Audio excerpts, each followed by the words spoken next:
Hey guys, it's ayebeepee and welcome back to my channel, and we are here with a cult Christmas. This story isn't exactly a cult, but it's more like the cult mindset, so that's why I chose to do it. And I'm sure most of you have seen Abducted in plain sight. I obviously will not be able to put everything in that, but yeah, so let's just get right in. So most of you know that the main person we'll be talking about is Jan Broberg. She was born on July 31st, 1962, and she was from Utah, but they did end up moving to Idaho at some point. And Jan was known as a very happy-go-lucky kid, outgoing, fun, loved singing, loved dancing, had a huge smile, just was so friendly, could make friends like nobody's business. And she was very close to her family. Her parents were Bob Broberg, and he was a florist. He also played piano and was a designer, and he owned a flower shop for over 40 years. And then her mom was Jan Broberg. She was a sorority leader at a university, Miss Pocatello pageant queen. She played guitar, was a stay-at-home mom, and was just honestly really close to these girls. Jan was the first of her siblings, but she had two younger sisters, Karen and Susan. And by the time she was 6, she really wanted to act. So her parents really got her into theater, like small theater shows around town. Her family was part of the Church of Jesus Christ of Latter-day Saints, in which this religion really focuses on forgiveness, which is going to be very important later on. But Marianne worked for this church. She was part of the choir, and this is actually where she met the Berchtold family. And there was something about the father that really drawed yourself to them, and the mom just seemed like a sweet lady too. She did think the mom and dad acted a little weird, but she never knew these people, so she didn't think much of it. And so after the service, she ended up introducing herself. Now, who is this family? So this family moved to Jan's neighborhood in 1972. The father was Robert Berchtold. He seemed very charismatic, funny, friendly, and just always smiling. And the mother was named Gail Berchtold. And like I said, she was kind of shy, quiet, reserved, just didn't really speak up a lot. And then there were 5 children. And this family got really close to the Berchtolds. And the girls in the family all used to have sleepovers and became best friends. Bob and Robert Berchtold became really good friends also and just had so much in common. And Robert ended up becoming like a second father to Jan. He would bring her gifts all the time and take her horseback riding, but he also used to take her to see movies that were more like sci-fi movies about UFOs. And you've got to think, at this time period in the 70s, the alien thing was huge, especially like UFO sightings. So they would talk about it all the time. And now this is where the story gets really interesting. So Robert Berchtold had been getting close to Marianne. There was always just like physical contact, like a hand on the shoulder or arm while she talked, if he walked past, just slightly putting his hand on her back, that kind of thing. And it was like he always said the right things, to the point that she was like, am I starting to feel something for this man? But one thing Robert took note at is the kids' and husband's school schedules and work schedules. Like, he knew when Marianne was home alone. So in fall 1972, he started calling Marianne and asking her to bring him lunch. Like, he would always say he forgot his lunch and wanted her to bring him something. And she did start agreeing to bringing him lunch. This is when a lot of the compliments really started laying on heavy. They would sit together in their cars at lunch breaks and just, talk and catch up. But it did end up becoming physical. But then that's when they started to go to all these LDS events together. And they would always, throughout the trip, whether that be on the way there, something to that nature, would always find a place that they could hook up, have sex. And like I said, Robert and Bob were best friends. But in fall 1972, Robert showed up to Bob's flower shop and was clearly really upset and was asking to speak to him and wanting to take a ride. So they went down this quiet road because he really wanted some privacy to have this conversation. He started telling him that he was unhappy with his wife, that he just wasn't attracted to her anymore, didn't want to be with her anymore. And then he tells Bob about how sexually frustrated he is and starts asking him to relieve him. And Bob agreed. And of course, this hand job ruined their friendship, broke all kinds of boundaries. So on October 17th, 1974, Jan was about 12 by this point. Robert told Marianne he wanted to take Jan horseback riding. Marianne said no at first. She said absolutely not. We're going to be having dinner soon. And Robert just pretty much begged her, told her he would have her back before Robert got home because, you know, after their hookup, Bob did not want Robert at the house or around them anymore. Clearly for good reasons. So Marianne said fine, but she has to be home before Bob gets home. And he agreed. So he went and he picked Jan up from her piano lessons. And on the ride to horseback riding, he gave her an allergy pill because they would be in a horse farm, that kind of stuff, and didn't want her allergies to get bad. Unfortunately, Jan doesn't remember anything after taking this pill. So Jan wakes up in this motorhome in the middle of woods that she has no idea where she is. And she woke up strapped to the bed of this motorhome. So there was this ivory box that was near her that she could hear playing high-pitched, like monotone voices, and they claimed to be two aliens named Zeta and Zethra. And mind you, all these seeds are already planted in Jan's head of Robert taking her to the alien movies, always talking about it. So she was freaking out. These aliens told her that she was actually half alien, that she was biologically related to her mom, but her dad was not her biological father. And they claim that she was implanted into her mom. They claim that these aliens told her that she was abducted by a UFO. She had to have a baby to save this alien planet that she was supposedly from, and that she had to have this baby with her companion before her 16th birthday, and that her companion would be presented to her, that she would know exactly who it was when she saw them. And if she didn't, they would completely vaporize, that her sister Susan would then be put into the running of saving the planet, and her sister Karen would go completely blind. And then the rest of her family would just die. And she was convinced this was real. I mean, think of Robert showing her all these movies, talking about this stuff all the time. Like, she was 100% brainwashed to believe that this was real. So she started walking around the motorhome, and who's the next person she sees? Robert. And he was laying there, and it looked like there was blood on him, and he looked like he was passed out. So she starts shaking him awake, and he told her they were just driving, and this big light just went off. The car started shaking, and he thought for sure he saw a UFO.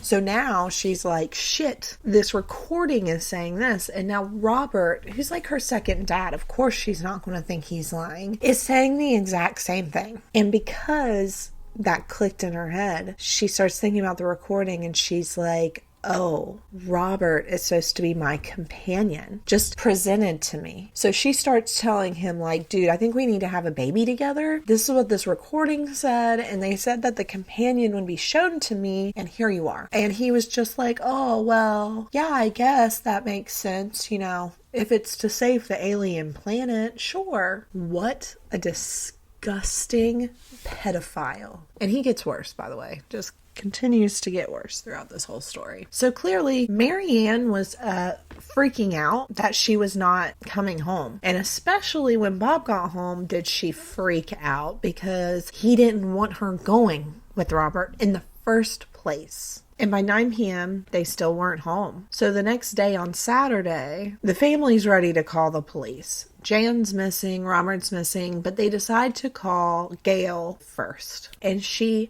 begged them to not file a missing person report yet. Just hold on, it'll be okay. So by Sunday, they are like, yeah, no, we're not waiting anymore. And they called the police. They ended up getting the FBI involved. And Gail ended up telling the police about this motor home that they had that is now gone. So on October 22nd, days after she's been kidnapped, the FBI find Robert's abandoned car. The keys were still in it and the windows were busted. But it looked like the windows had been busted out of the car, like someone inside did it. And there was blood on the window and dashboard. There were tire tracks, and then there were footprints coming from the tire tracks. So there was a nationwide search for Jan and Robert. So Robert ended up taking Jan to Mexico, because in Mexico at this time, you could get married at 12. And he continued to place these little messages from aliens around Jan every now and then, just to keep her brainwashed still and still and still. And he started to give her books on the reproductive system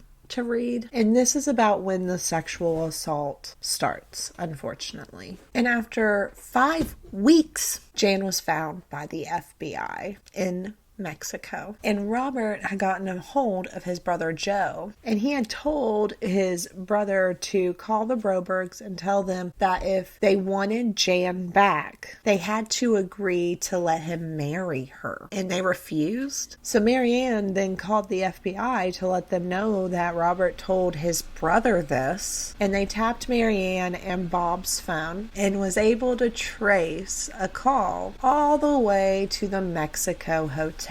And that is how they found Jan. And you think the story should end here, right? But as you can tell, there's a lot more video left. She said she remembered being put in the van, and they took her to a cell and separated both of them. But Robert took his gold ring and gave it to one of the Mexican guards to bribe him to let him speak to Jan. And the officer, of course, took the gold ring and let him go speak to her. And this is when he told her, "You cannot tell anybody about this alien mission. This has to stay between us, and that she cannot be close to any other male, including her father. She has to have like that barrier between them, and except if it's the companion." So Jan's parents fly to Mexico to go get her, and Jan ran up and hugged them and was so happy. But then you watched, like, in a split second, Jan turned really cold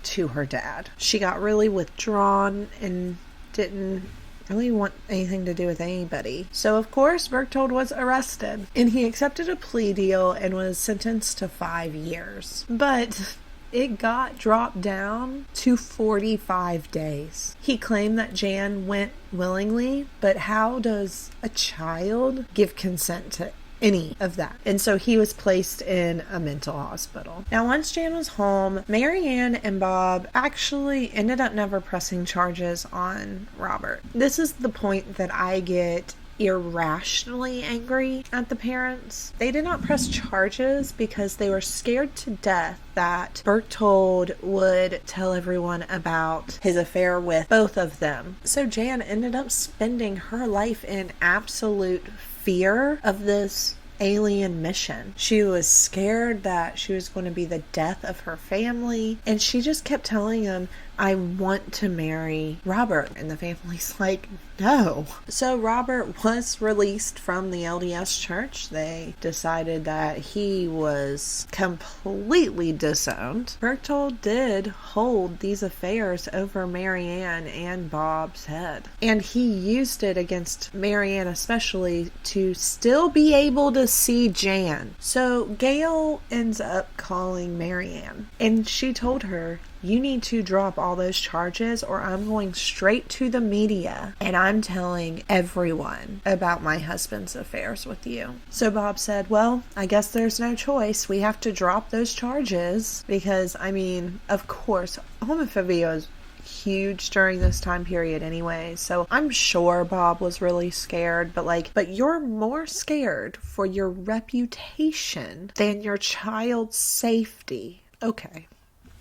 So on Christmas Eve 1974, Gail shows up to the Brobergs' house and says she wants to talk to Bob. She tells him that he needs to sign these papers to drop the charges. And he does, but the court was like, we're not dropping them. So Robert tells Marianne and Bob that part of his therapy is he needs to listen to this cassette tape and lay next to someone that was his age when he got assaulted himself and the gender of the predator that victimized him. He claimed it was his aunt that abused him and that he was 12 years old. So, what 12-year-old girl do we know that Robert knows? Jan? So yeah, he explains to this family he needs to listen to this cassette tape and lay next to Jan in bed. And they allowed him to do this for 4 times a week for 6 months. Now, he would lay on top of the covers and the door was wide open and he did have his headphones on the whole time. What parents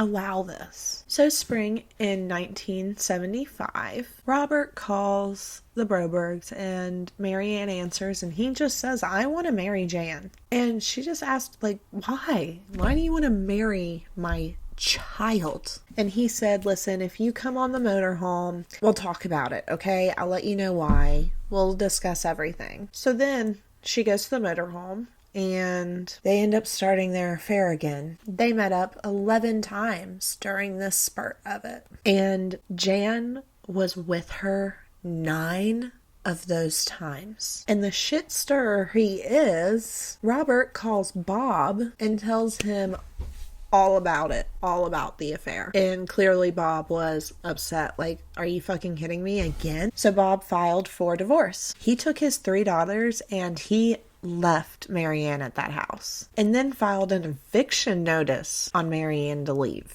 He claimed she was putting the kids in danger having an affair with this man again. Finally, someone thinks that. And they literally moved into another home. So Marianne was like, you're right. Okay, I don't want to lose my family. So she ends her affair with Robert. And in summer 1976, Robert actually moves to Jackson Hole, Wyoming. But Jan and him continued to write love letters back and forth. So Jan then tries to convince her parents to let her go spend 2 weeks with Robert. And Marianne said, okay, yeah, sure, go on. And Bob was pissed. I mean, pissed. And Jan stayed in the trailer with Robert this whole time. So this brings us to August 1976. Jan was now 14. Berchtold snuck into the bedroom and convinced Jan to just leave. Like, come on, let's go. And this is when Jan ran away to Berchtold's place. And Marianne found a note that said, Dear Bob and Marianne, you won't let me do what's right, so I'll do what's wrong. I'm leaving with B and do not plan on coming back until you accept your religion or your screwed up morals.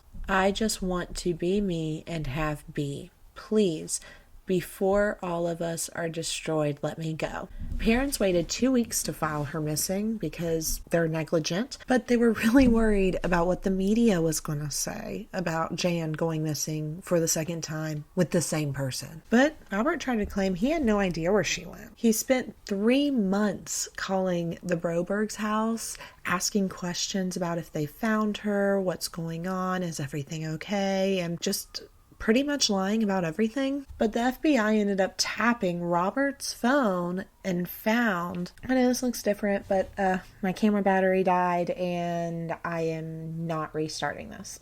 And the FBI did tap his phone, but they really didn't find anything. But of course, we know that he had her. So he had taken her to Pasadena, California.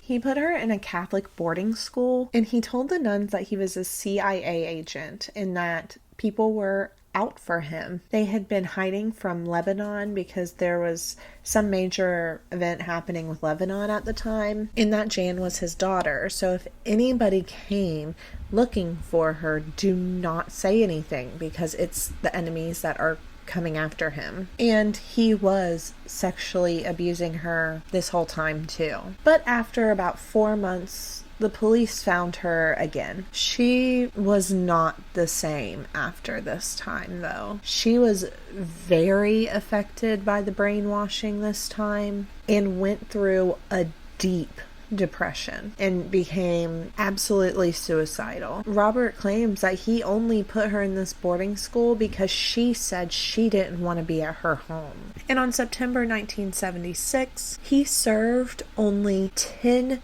days for his charge of kidnapping. And this is when he moved to Salt Lake City. And on November 12th, 1976, they say this is how they found Jan. They followed Berchtold to a payphone on November 11th.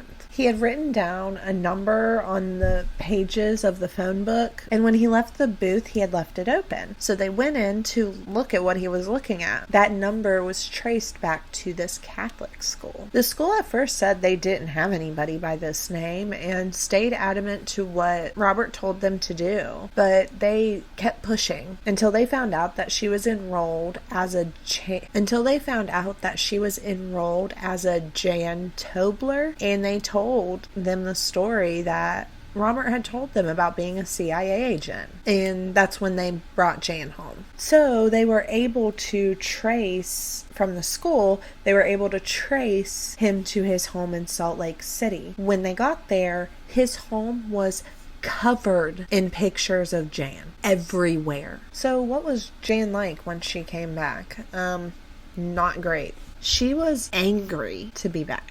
Completely angry. She was so scared of not completing this mission, it consumed her. And on January 24th, 1977, Berchtold hired 2 felons, allegedly, to go and set fire to the Broberg's flower shop. He supposedly said that he would pay them $1,000 every month for the rest of their lives. But when the flower shop burned down, Jan immediately thought that this was the aliens telling her that you need to be completing the mission. We're going to make these bad things happen to you if the mission's not complete. And in June, Berchtold claimed insanity to his charges and was sentenced to a mental facility once again. And in his testimony, he claimed to be abused by the help of his house and that he was raised on an isolated ranch. And once he was released this time, he truly did stay away for the most part of the Broberg family. And now that Jan was getting older, it was clear that he was losing interest. When she turned 15, she did kind of start questioning the whole alien thing. She decided that she was going to have to tell her sister after this summer camp. She would tell her about the mission, and if she didn't want to do it, then Jan was just going to kill her and kill herself. And on July 31st, 1978, this was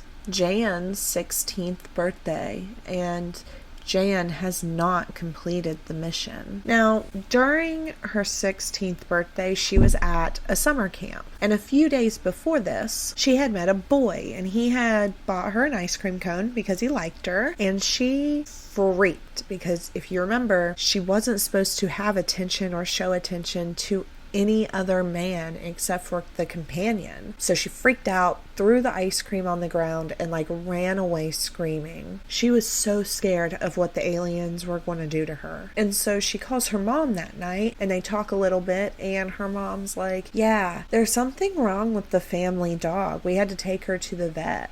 And Jan was like, what? And she was asking her when it started, and it had started that day. So Jan really thought that whatever just happened with her and this guy buying her an ice cream cone was what was causing her dog to not feel well. But she did also start testing the waters in the way that she was completely ignoring Berchtold. She was done with Robert. And then she accepted a date to the homecoming dance, and nothing had happened. And so when she woke up on her 16th birthday, she just realized this was all a lie the whole time. The whole time it was a lie. Can you imagine? Because not only are you realizing this is a lie, you're realizing someone abused you horribly, ruined your teenage years. For what? For what? So she ended up telling her best friend everything. And her sister and best friend had found love letters from Robert, so they were already really suspicious. So then once she told her best friend, she told her sister, and after she told her sister, she told her parents. Can you imagine the person you had an affair with, for both of them, the person that they had relationships with during their marriage, also brainwashed and groomed your daughter? The whole thing is wild, right? Absolutely nuts. So how has Jan been since this? It's been a path. She did get married at one point, but had trauma from the whole Robert situation. She ended up having a son, but getting divorced. She has obviously started to tell her story publicly, but Robert started coming to these events. He came to a women's conference she was hosting at Dixie State College in Utah on March 6, 2004, and she was with her mom and had asked for the bikers against child abuse to come to this area and help surveil for him, and 11 officers ended up showing up. So Robert saw these BACA members and tried to run over them with his minivan, and they noticed that he had flyers with him. So they asked to see him, and it was flyers claiming his innocence. So he was coming to her events, handing out flyers about being innocent. So he was arrested for simple assault, criminal trespassing, and disorderly conduct, but he was released on bail. On March 25th, 2004, Jan filed for a restraining order, which she should have done a long time ago before this, and he just tried to completely discredit her in court. But she was granted a restraining order against Berchtold for the rest of her life. In November 11th, 2005, Robert Berchtold committed suicide. He had been found guilty for the assault of the BACA member and just said he did not want to face the consequences and go to jail for this. Probably because he knew people in jail would know about what he was doing with Jan, and let's just say child predators don't get handled well in jail. But what has Jan's career been like? She really saw arts as an escape and dove headfirst. She's been a dancer and a singer. She's been on multiple Broadway performances. She was in The Sound of Music, at the Toucan Theater, I Do at the Sundance Theater, Jane Eyre at Glendale Center, My Fair Lady at the Scara Theater, Carousel at Idaho State University, Trixie True, Teen Detective at BYO, No No Nanette at Playmill. She's also been a pretty successful actor. She's been in a dozen feature films. She's been in Mobsters and Mormons, The Book of Mormon. She's been on HBO's Slaughter of the Innocents, Disney's Poof Point, Message in a Cell Phone, In Little Secrets, Bug Off. She's been in television series, Man with Three Wives, Baptist at Our Barbecue, Maniac. On CBS, she's been on Touched by an Angel, Promised Land, Deliver 'Em from Evil, Ancient Secrets of the Bible. She's been on PBS's Remember Me and Death Row, in Siege at Marion, and WB's Everwood. Now, her mom, Marianne, has written a book about Jan Broberg's experience called The Stolen Innocence. They took the 900 pages of the FBI reports and made their book. They did leave out Bob's affair with Robert, though, because he just wasn't ready to share that. Berchtold claimed that some of these things in this book were wrong. He claimed it never got sexual during any of this time period, and he said that they never talked about UFOs. And he also said, I never tried to brainwash her. I don't know what you're talking about.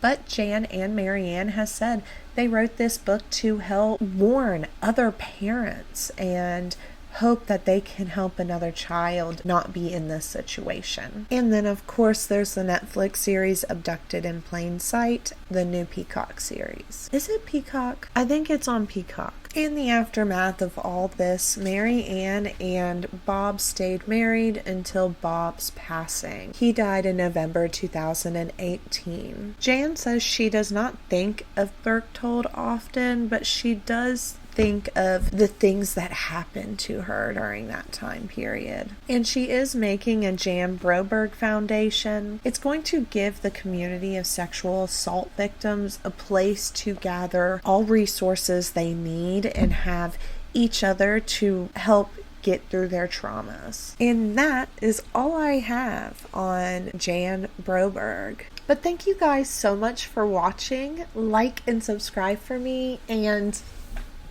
hit that notification button. That way you're notified the next time I upload. And as you guys know, there is a Crystal Young GoFundMe that is still up. And if you haven't, go watch that video and figure out why this GoFundMe is so important. She needs someone to look into this case. And also, there are still stickers for sale that are going to be donated, all proceeds, to the Cold Case Foundation. So it goes to a good cause. And thank you guys so much for watching once again, and I'll see you in the next one. Bye!